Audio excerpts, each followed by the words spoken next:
Hi, this is Phil Leach. What I'd like to do in this session is to reflect with you on the Song of Solomon and why I believe it is so important that this book be allowed to say what it's actually saying. And that is poems celebrating sex in the context of a marriage commitment, rather than being allegorized or taken a typological approach. And that is because in the day we're living in, as has been true so often down through history, this very significant area, part of our humanity, is being distorted and abused so much. This area of asexuality. To begin with, let me say that when we come to the Old Testament, the Jewish people don't seem to have had the same problem with human sexuality that the churches had so often down through church history. Let me give you a reflection on this, and that is that according to the Old Testament, the Jewish understanding of sex seems to be one of openness, acceptance and celebration within the marriage covenant. We see this certainly in the Song of Solomon, but we could reflect on Proverbs chapter 5 in verse 15 to 23. Let's look, for example, at verse 19. May her breasts satisfy you at all times. May you be intoxicated always by her love. Why should you be intoxicated, my son, by another woman, or embrace the bosom of an adulteress? Children are celebrated throughout the whole Old Testament. Perhaps I can just read you a quote from a rabbi of a former generation. This is what he says. We who are descendants of those who received the sacred Torah believe that God, blessed be He, created everything as His wisdom dictated, and He created nothing containing obscenity or ugliness. For if we were to say that intercourse is obscene, it would follow that the sexual organs are obscene. And how could God, blessed be He, create something containing a blemish or obscenity or a defect? For we would then find that His deeds are not perfect. For Him there is neither degradation nor obscenity. He created man and woman, fashioning all of their organs as fitting and setting them in their proper function, with nothing obscene in them. This, I think, reflects an authentic understanding of the Jewish understanding of sexuality. Sadly, the Christian church has been different. The historic Christian attitude towards sex has been one, on the whole, of negativity. The Desert Fathers, these were those who went to the desert to devote themselves to prayer. They taught that you should avoid sexual intercourse. Married people now, please understand, should avoid sexual intercourse on Saturdays, Sundays, Wednesdays and Fridays throughout the 40 days of Lent and before the feasts at which one might take the Eucharist, that is the Lord's Supper. In a later period of European Christianity, sexual abstinence was proclaimed, taught on Thursday in memory of Christ's arrest, Friday in memory of His death, Saturday in honour of the Virgin Mary, Sunday in honour of the resurrection, Monday in commemoration of the departed, 40 days before Easter, Pentecost and Christmas. But it was taught if you're likely to sin, then you are allowed to have sex with your spouse And you wondered, how would the priests know? Well, remember, the confessional was an important part of life, and couples will be questioned in these areas in the confessional. So just the very fact that there were these prohibitions indicate that there was a negative attitude towards sex within marriage. Ambrose, in the 4th century, for example, he said if sexual intercourse was, and then quote, through love of sensual delight, it was the equivalent to adultery. The focus was sex is for babies, Genesis chapter 1, not understanding the focus of Genesis chapter 2, as we've looked at. Jerome, he said, he who loves his wife too ardently is an adulterer. Augustine, he understood the original sin to have been sexual. Quote, by virtue of the lust that accompanies it, it is inherently sinful. Tertullian, the natural, unadorned feminine beauty ought to be obliterated by concealment and neglect, since it is dangerous to those who look upon it. Aquinas, 13th century, every carnal act done in such a way that generation cannot follow is a vice against nature, and a sin ranking next in gravity to homicide. Again, a focus that whenever a married couple have sex, it should be for procreation, and without that, it's a sin. And many in the Catholic Church, of course, still hold that today. Very early, we have to understand, in the Christian Church, the leaders were required to be celibate. And this was part of their commitment, their pure devotion to Christ. And therefore, it was monks or celibate priests, bishops, archbishops, etc., that were the leading teachers in the church. And they were the ones who were teaching out of this particular position that they had taken. So where did this view of sexuality come from? Well, we've mentioned already how the church embraced the Platonic view of the dichotomy between the body and the spirit. We mentioned and I've reminded you of how this was one of the problems in the Corinthian church, in 1 Corinthians, that the Apostle Paul was addressing there, particularly in chapter 7 of 1 Corinthians.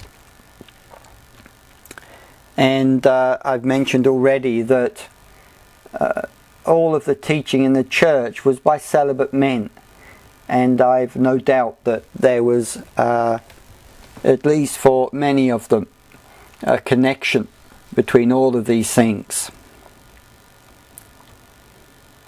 And this is where I believe the value of the Song of Solomon is so great, because the Song of Solomon gives us a biblical understanding of sex. It's a God view of sex, and through it we can renew our minds.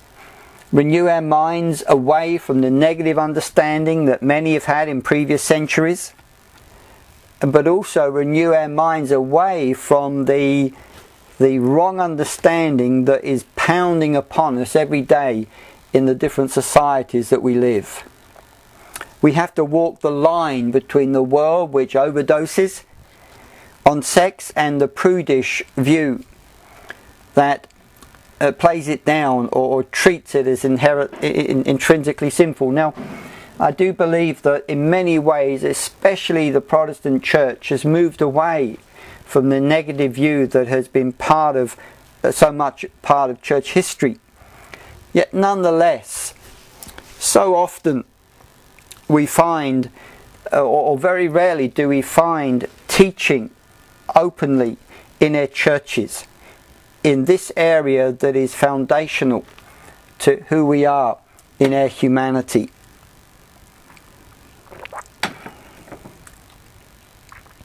Let's just reflect on contemporary culture for a few moments. A number of years ago, an atheist, Malcolm Muggeridge, who then came to Christ and became an outspoken Christian, outspoken into contemporary culture, he said this: "The orgasm has replaced the cross as a focus of longing and the image of fulfillment. All you have to do is look at women's magazines to see how true this is.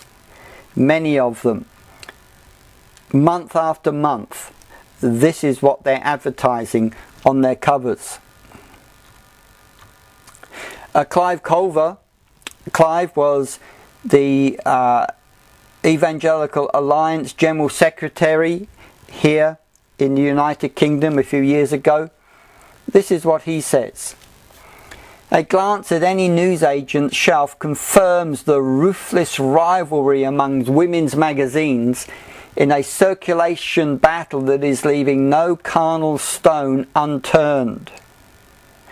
To be normal, healthy and happy, according to these magazines, you must be sexually active. With whom and in what context hardly matters. This message is fortified by the seductive actors on our screens, the advertising which besieges us daily, in fact, the accent of much of our culture. And in many of our cultures, you will know how true that is."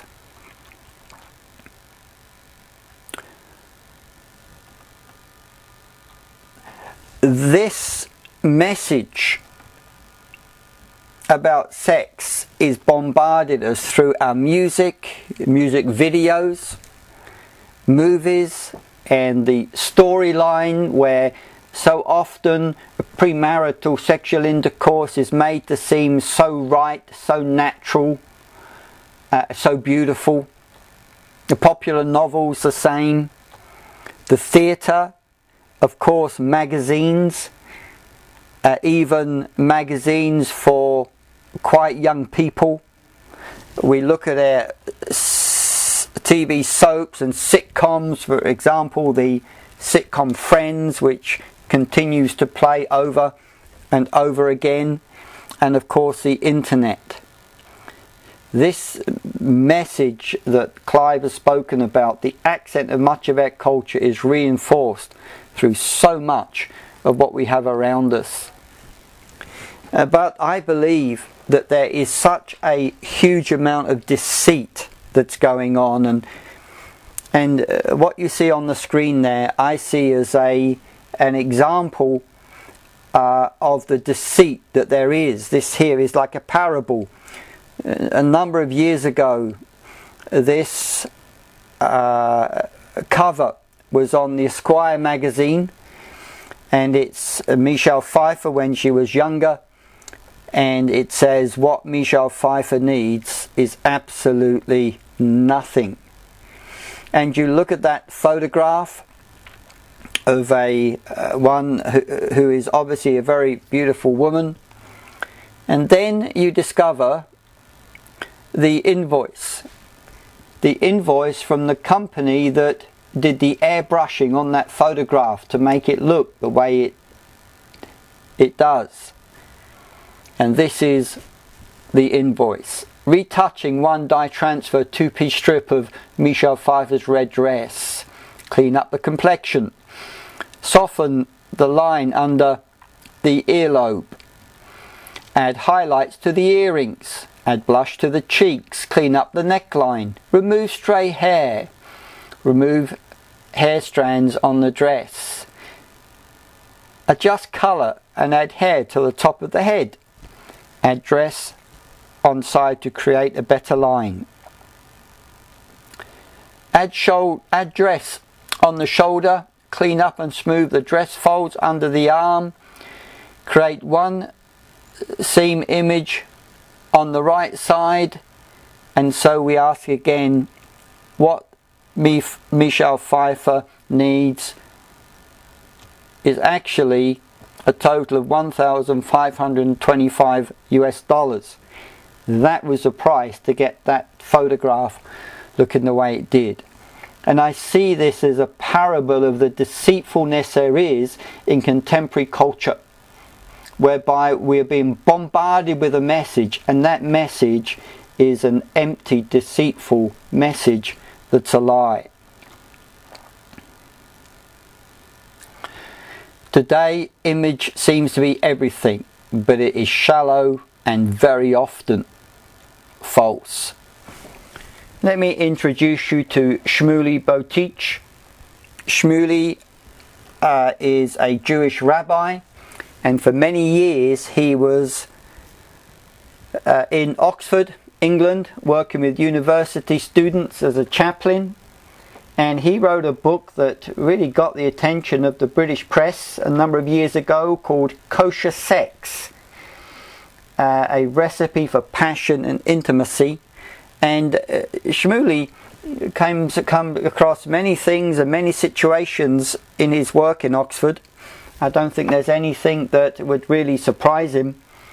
And this is a really excellent book. It comes from the Judeo-Christian view of sexuality. And he says many interesting things, one of which is this. Talking about contemporary culture, he says, let's not kid ourselves. We are not the sex-crazed society we pretend to be. And if we are, it is only in speech, not in action. Certainly everywhere we look, there is sex, in films, television, newspapers, magazines. And a recent study shows that the average man thinks of sex some 6 times per hour. Yet the only place where it is really absent is in the bedroom. Contemporary studies show that people are having very little sex these days, and that young single people having far less sex than married people. Nor are people really enjoying sex much either. Women, he says, report enjoying sex less than 30% of the time, and men only 47%. Another author says, I've spoken to thousands of women who told me about the problems they are having being satisfied during intercourse by their mates. She interviewed 483 women. 52 said they faked being satisfied occasionally, 124 most of the time, and a massive 310 every time. An awful lot of deceit going on in the bedroom, where 63% of the time and higher there's dishonesty. Men, well, we pay a price in a different way. Every survey on sexuality shows that the more sexual partners one has means a greater inability to form lasting relationships. Marriage counsellors have a term, and that is the cohabitation effect, because of how often they come across marriages that are in trouble because people first cohabited before they got married. All studies show that cohabiting before marriage undermines a marriage, and is and those who marry after cohabiting are highly likely to be divorced, much more so than those who do not. And men in this whole area are really very lonely in the area of lasting relationships. Let's consider pornography. Pornography is an enormous industry, billions of dollars every year. 33% of the internet use is to access porn online, and that figure is probably more now. The US porn industry releases 10,000 titles each year, And why is this such a big thing? Well, one of the reasons is men have a desire for intimacy. But the issues of low self-esteem that can cripple men. In pornography, there's a facade of intimacy, even for a short time. There's no fear of rejection, but it leaves men desperately lonely because, of course, it's filled with unreality too. Tim LaHaye, in his book, The Act of Marriage, he refers to some surveys, and those surveys show, despite what people would say, despite what contemporary media would say, that Christians, committed Christians, are enjoying far more fulfillment in their sex lives and as married people than non-Christians. And this is borne out in a survey done a few years ago that was an extensive survey of the sexual habits of people in America. The title is Sex in America, the Sex in America Survey. And what it reported was that married couples were enjoying considerably higher rates of satisfaction than singles. And interestingly enough, among women, conservative Protestant women were having the highest rate of orgasms. Let's read a quote, page 131. Those having the most partnered sex and enjoying it the most are married people, according to this secular survey. The young single people who flip from partner to partner and seem to be having a sex life that is satisfying beyond most people's dreams are, it seems, mostly a media creation.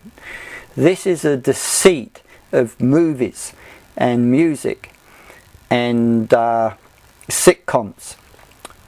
In real life, the unheralded, seldom discussed world of married sex is actually the one that satisfies most, according to Sex in America, page 131. Sex is the ultimate bonding process, according to Boteach. God, in His infinite kindness, gave a man and a woman who are joined together in matrimonial holiness the most pleasurable way possible to call forth their capacity of joining onto another human being and being permanently attached. A wonderful statement of God's divine purpose for sex within the marriage bond. We can celebrate the power of repentance and the forgiveness through the cross of Christ. Many of us come from all sorts of backgrounds with probably a lot of sexual fallenness. But we celebrate, as people who've given their lives to Christ, for the power of repentance and forgiveness to break strongholds, to free us from past habit, from habit patterns, and for us to regain a purity that is lost. Thank God for the power of the cross, that we can know the quality of sexuality spoken about in the Song of Solomon in our married lives. So let's just reflect on this book and some of the themes that are prominent. The conclusion. The Song of Solomon poems are about married, romantic, sexual love that's been redeemed. It celebrates eros love, that is the physical sexual attractiveness that the two in the poems feel towards each other. And that this attractiveness, this sexual attractiveness, is good and ennobling. It affirms a romantic relationship with the wooing, the compliments, the emotions, the thrill of the heart, and it affirms the desire for marriage and sex within the marriage relationship. The book is held up as an ideal. There are qualities such as gentleness, humility, modesty, high regard for the other person, loyalty, and showing that romantic love is a good thing in itself.